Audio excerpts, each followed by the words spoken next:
de l'approcher, voir comment il s'appelle et qu'est-ce qu'il fait derrière.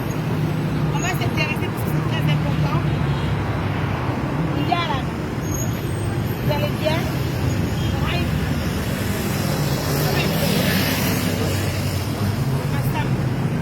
Bon, ben on te ramène. On te ramène. Là, je l'attends. Bon, le bureau, mon mari, Monsieur Mamady Saïd, bureau, mon.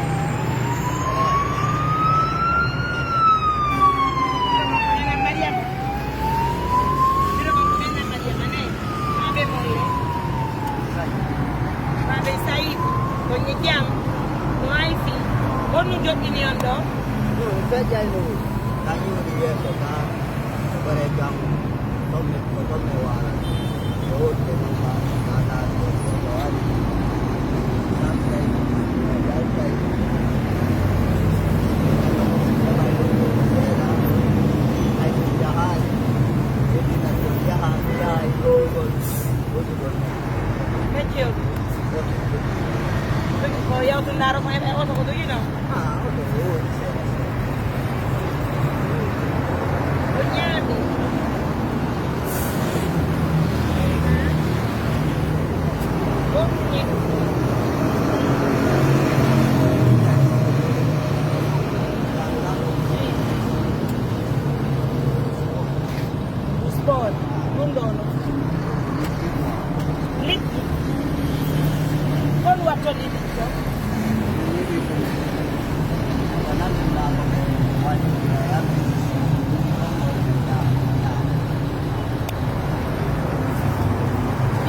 Mamadou, pour ma samane, je vais te dire la fleur, je commets.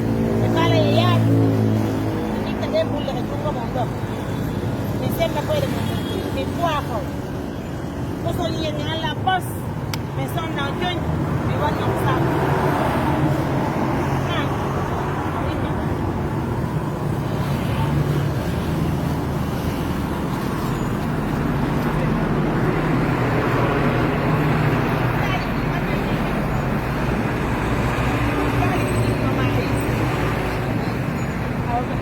Mariame Touré, comment vous?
Dans cet état, la première mission de l'ONG